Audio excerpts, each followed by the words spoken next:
perspectives.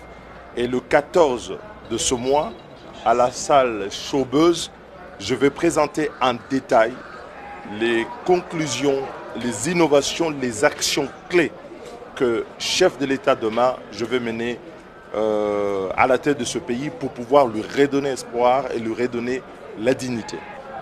D'abord, il faut arrêter avec cette idée qui est en fait une propagande.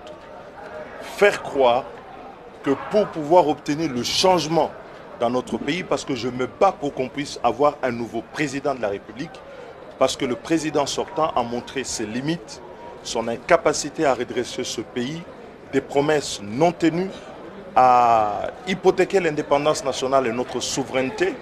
Et c'est un pouvoir qui est basé sur le mensonge d'État. On ne peut pas se permettre de continuer avec le régime et le président Tshisekedi pour les raisons suivantes.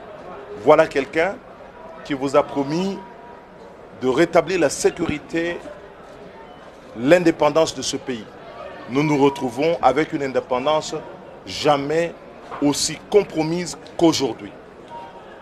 C'est le pouvoir qui promet aux Congolais de leur permettre de voyager sur des avions parce qu'on a baissé le prix des billets, mais en bout de course, ce sont les avions qui disparaissent.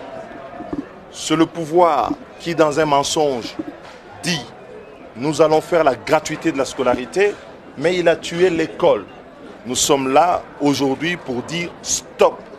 Le mensonge, la crédibilité dont il pense avoir restauré dans ce pays n'existe que dans son camp et dans sa tête, et que quand vous vous promenez dans le Congo et que vous faites le tour du monde, le Congo est aujourd'hui un pays isolé, un pays en détresse qui mérite d'avoir des dirigeants compétents avec une vision forte pour le redresser. Ça, c'est une chose.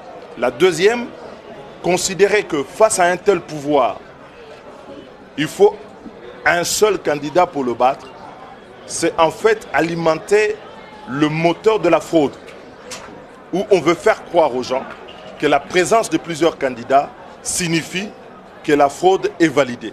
Moi, quand je rencontre